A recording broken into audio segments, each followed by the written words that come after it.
আমরা ই করছি আল্লাহ পাক রব্বুল আলামিনের কাছে আমরা স্বীকার করছি যে কবরে যদি আমরা বিশ্বাস করছি না আল্লাহ পাক রব্বুল আলামিন আমরা সাইনা করছি ইমানের কসম আইনা তুমিনাই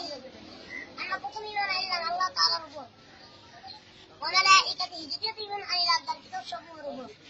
ওয়া রাসূলিহি তৃতীয় ইমান আনলাম তার রাসূলগণের উপর 5 বছরও হবে না তো কমে হবে তাও ওয়াল ইয়াউমিল আখির চতুর্থ ইমান আনলাম আখিরাতের উপর ওয়াল কদরি খাইরি পঞ্চম ইমান আনলাম আমি কিসের উপর আমার ভালো মন্দ তাকদীরের উপর আমার ভাগ্যের উপর আমার কদরি খাইরি ওয়া শাররিহি মিনাল্লাহি তাআলা ওয়াল বা'সি বা'দাল মাউত আমি ইমান আনলাম ওই জিনিসের উপর যে আমি কিয়ামতের দিন যখন আমি কবরে চলে যাব তখন আমাকে আবার পুনরায় জীবিত করা হবে এবং এই কিয়ামতের যখন আমরা কবরে চলে যাব এই কবরের জিন্দেগির শুরু আছে কিয়ামতের জিন্দেগির শুরু আছে কিন্তু শেষ নাই কি কথা ঠিক না ঠিক আমরা আবার পুনর্জীবিত হব ওইখানে কি আমাদের কোনো মরণ নাই দুনিয়াতে আমরা একবার জীবিত হলে আরেকবার মরতে হবে এটা কোরআনের ভিতরে আমরা পড়ছি দাদু বাবা তুমি এটা খাইও হ্যাঁ কিছু মনে করো না রাখো রাখো আমরা কোরআনের ভিতরে তো পড়ছি যে কুল্লু নাফসিন যায়িকাতুল মাউত আমরা কি করছি যে ব্যক্তি দুনিয়ার ভিতরে জন্ম স্বাদ গ্রহণ করলো তাকে নিশ্চয়ই মৃত্যু স্বাদ গ্রহণ করতে হবে এটা তো আমরা শুনছি না শুনছি কিন্তু তাহলে আমরা এটা জানার পরও আজকে আমরা মৃত্যুকে ভয় পাই না আসলে 5টা মিনিট চিন্তা করে দেখেন নিজেকে মরার পর আমার কি অবস্থা হবে আমার কি আলাদা 5টা মিনিট চিন্তা করেন আপনার মাথায় আসবে তো দেখেন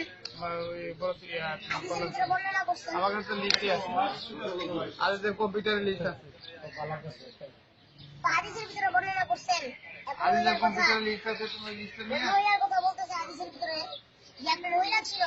মহিলা কি কবরের ভিতরে মারা গেছে মারা যাওয়ার পরে তো এক ব্যক্তি কবরস্থানের সামনে দিয়ে আসতেছে কবরস্থানের সামনে দিয়ে আসতেছিল তো ওই সময় এক ব্যক্তি ওই মহিলা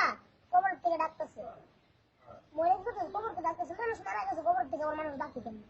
তো ডাকতেছে আমি কবরের ভিতরে আছি আমি কি করি না মারা জানি আমাকে কেউ বাঁচাও আমাকে কেউ বাঁচাও এই পুরুষ আসতে একলা তো আর সাহস হয় না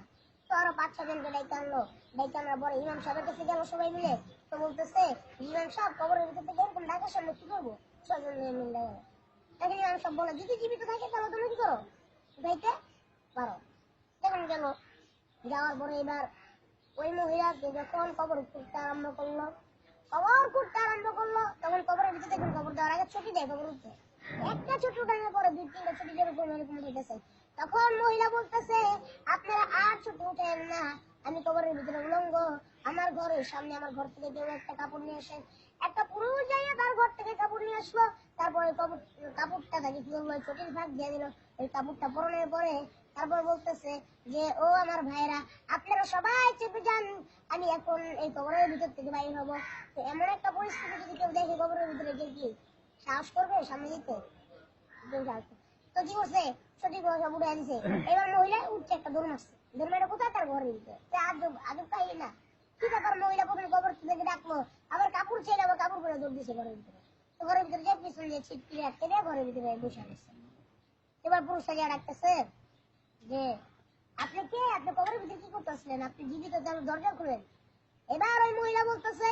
যেই পুরুষ আমার শরীর দেখবে বা যেই পুরুষ আমার চেহারা দেখবে সে কি আর বাঁচতে পারবে না কি করবে না বাঁচতে পারবে না মানে তার বাঁচতে পারবে না আমার চেহারা এমন হালত মানে ভয়ঙ্কর এবার তারা বলতেছে যে আচ্ছা ঠিক আছে কিছু সাহসী পুরুষ তো আছে আমাদের বাংলাদেশ তো বলতেছে আচ্ছা আপনি খুলেন সত্যি ঘটনা তো খুলেন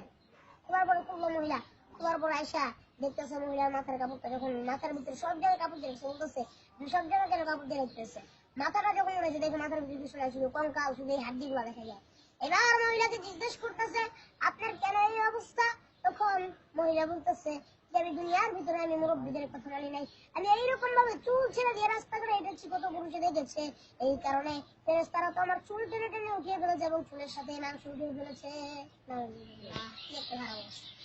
আপনার হাত পা করে রেখে রাখছে মুখ কেন রেখে আছে মুখে রেখে মুখে কিছু নাই মুখে শুধু হাত দিয়ে শুধু কঙ্কাল বলছে আপনার মুখের এই অবস্থা কেন বলতেছে আমি ঠোঁটের ভিতরে কত লিপস্টিক দিছি মুখের ভিতরে আমি কত পাউডার মেখেছি সাদা হওয়ার জন্য পুরুষেরা এইগুলো দেখেছি আমি